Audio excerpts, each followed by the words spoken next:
Hello again. It's always so lovely to see you. And I'm excited to sing, share a story, and decorate together. And why don't we find out what is in our Advent calendar for today, December 13th? Oh my! Look at this!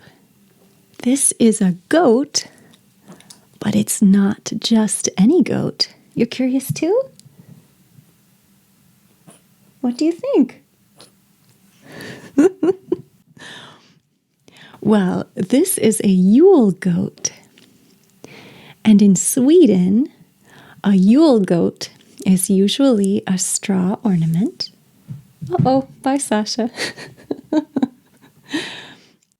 Well, in Sweden, a Yule goat is usually a straw ornament that guards the house and the Christmas tree. And some of them are very big. In the town of Gävle, at the start of Advent, they build a straw goat that's over 40 feet, that's 13 meters high. That's as tall as a 4-story building. Well, where do you think we should put our Yule goat? How about this spot? As in Germany, Swedish people have their biggest celebration on Christmas Eve. That's when Jultomte, who brings the gifts, comes. He's kind of like Santa Claus, but he is a Christmas gnome. Well, if you would like to say Merry Christmas in Swedish, you would say God Jul. Now that's pretty close to English. Would you like to try that with me? It's almost like saying good, but adding a y. Good. Sort of like fjord also. Good, and then jul, like a Yule log. God Jul. God Jul. Nice job. There's another special celebration in Sweden that happens today, December 13th, and that is Santa Lucia's Day. Lucia lived many, many years ago in Sicily during a time when the Christian religion was not allowed. She used to bring food to Christians who were hiding in the catacombs. Those are underground tombs. To keep her hands free so she could carry the food, she wore candles on her head to light her way. Well, today, Swedish people still celebrate this with a girl chosen to portray Sankta Lucia and a procession around the school or town. Sankta Lucia wears a white dress, a red sash, and a crown with real candles. I think that would be really fun to be part of. Well, the Swedes have a very long Christmas season. They celebrate through January 13th, a month after Sankta Lucia and 20 days after Christmas. The last day of Christmas is when the tree is taken down and all the leftover Christmas sweets are eaten. Well, I'm glad we're still early in the Christmas season. And why don't we continue our celebrations today by singing the song we've been working on the last 2 days, O Christmas Tree. And as a reminder, the lyrics are, O Christmas tree, how lovely are thy branches.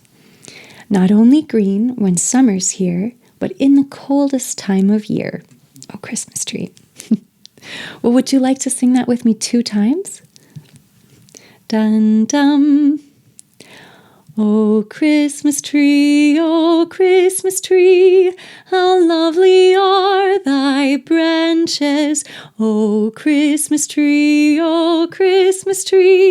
how lovely are thy branches.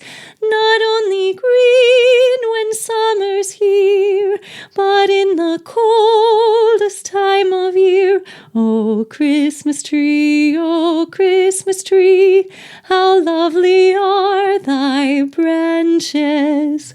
Another time. O Christmas tree, how lovely are thy branches.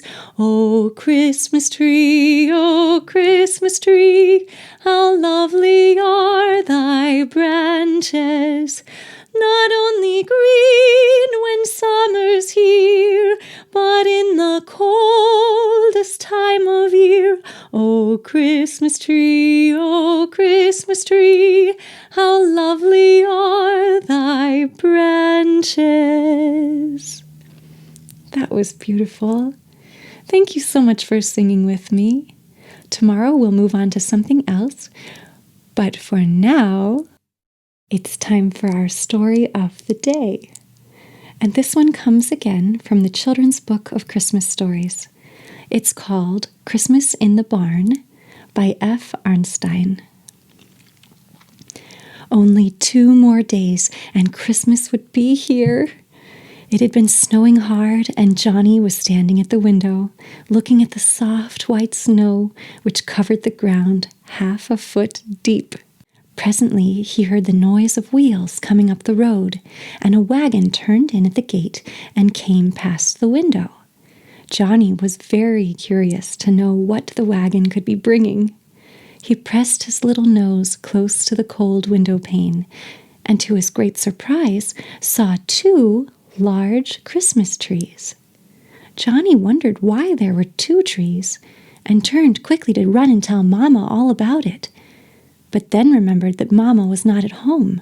She had gone to the city to buy some Christmas presents and would not return until quite late. Johnny began to feel that his toes and fingers had grown quite cold from standing at the window so long. So he drew his own little chair up to the cheerful grate fire and sat there quietly thinking.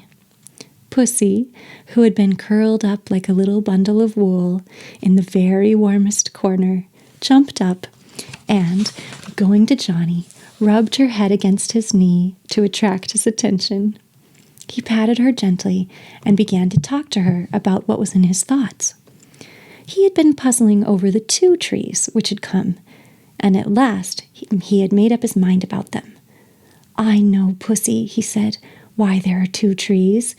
This morning when I kissed Papa goodbye at the gate, he said he was going to buy one for me, and Mama, who was busy in the house, did not hear him say so, and I am sure she must have bought the other. But what shall we do with 2 Christmas trees?" Pussy jumped into his lap and purred and purred. A plan suddenly flashed into Johnny's mind. "Would you like to have one, Pussy?" Pussy purred more loudly, and it seemed almost as though she had said yes. "Oh, I will, if Mama will let me. I'll have a Christmas tree out in the barn for you, Pussy, and for all the pets, and then you'll all be as happy as I shall be with my tree in the parlor." By this time it had grown quite late. There was a ring at the doorbell, and quick as a flash, Johnny ran with a happy, smiling face to meet Papa and Mama and to give them each a loving kiss. During the evening, he told them all that he had done that day, and also about the 2 big trees which the man had brought. It was just as Johnny had thought. Papa and Mama had each bought one, and as it was so near Christmas, they thought they would not send either of them back. Johnny was very glad of this and told them of his happy plan he had made and asked if he might have the extra tree. Papa and Mama smiled a little as Johnny explained his plan, but they said he might have the tree, and Johnny went to bed feeling very happy. That night, his papa fastened the tree into a block of wood so that it would stand firmly, and then set it in the middle of the barn floor. The next day, when Johnny had finished his lessons, he went to the kitchen and asked Annie, the cook, if she would save the bones and potato parings and all the other leavings from the day's meal and give them to him the following morning. He also begged her to give him several cupfuls of salt and cornmeal, which she did, putting them in paper bags for him. Then she gave him the dishes he asked for, a few chipped ones not good enough to be used at table, and an old wooden bowl. Annie wanted to know what Johnny intended to do with all these things, but he only said, "Wait until tomorrow, then you shall see." He gathered up all the things which the cook had given him and carried them to the barn, placing them on a shelf in one corner, where he was sure no one would touch them and where they would be all ready for him to use the next morning.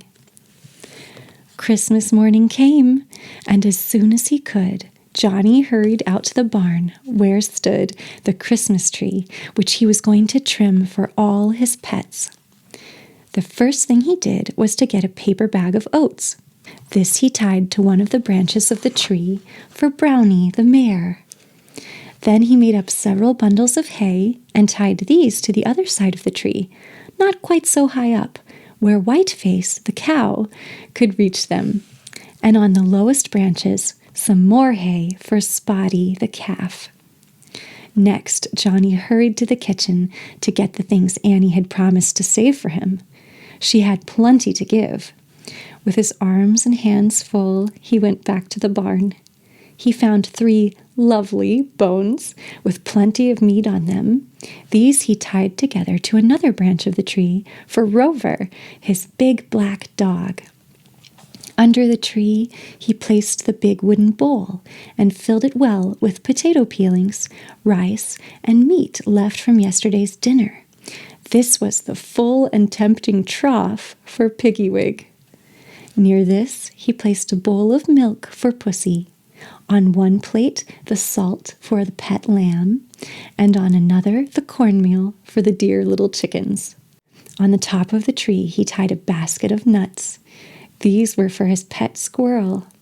And I had almost forgotten to tell you of the bunch of carrots tied very low down, where soft white Bunny could reach them. When all was done, Johnny stood off a little way to look at this wonderful Christmas tree. Clapping his hands with delight, he ran to call Papa and Mama and Annie, and they all laughed aloud when they saw what he had done. It was the funniest Christmas tree they had ever seen. They were sure the pets would like the presents Johnny had chosen. Then there was a busy time in the barn. Papa and Mama and Annie helped about bringing in the animals, and before long, Brownie, Whiteface, Spotty, Rover, Piggywig, Pussy, Lambkin, the chickens, the squirrel, and Bunny, the rabbit, had been led each to his own Christmas breakfast on and under the tree. What a funny sight it was to see them all standing around looking happy and contented, eating and drinking with such an appetite. While watching them, Johnny had another thought, and he ran quickly to the house and brought out the new trumpet which Papa had given him for Christmas. By this time, the animals had all finished their breakfast, and Johnny gave a little toot on his trumpet as a signal that the festival was over. Brownie went, neighing and prancing, to her stall, and Whiteface walked demurely off with a bellow, which Spotty the calf, running at her heels, tried to imitate. The little lamb skipped bleating away. Piggywig walked off with the grunt. Pussy jumped on the fence with a mew. The squirrel still sat up in the tree cracking her nuts. Bunny hopped to her snug little quarters, while Rover, barking loudly, chased the chickens back to their coop. Such a hubbub of noises! Mama said it sounded as if they were all trying to say, "Merry Christmas to you, Johnny. Merry Christmas to all." The end of Christmas in the Barn. I hope you liked hearing about all of those animals' special surprise Christmas breakfast. Why don't we end our time together today with another Christmas carol? And this one is called Hark, the Herald Angels Sing. And if you know it, why don't you sing with me? Hark the herald angels sing, glory to the newborn King. Peace on earth and mercy mild, God and sinners reconciled. Joyful all ye nations rise, join the triumph of the skies. With angelic hosts proclaim, Christ is born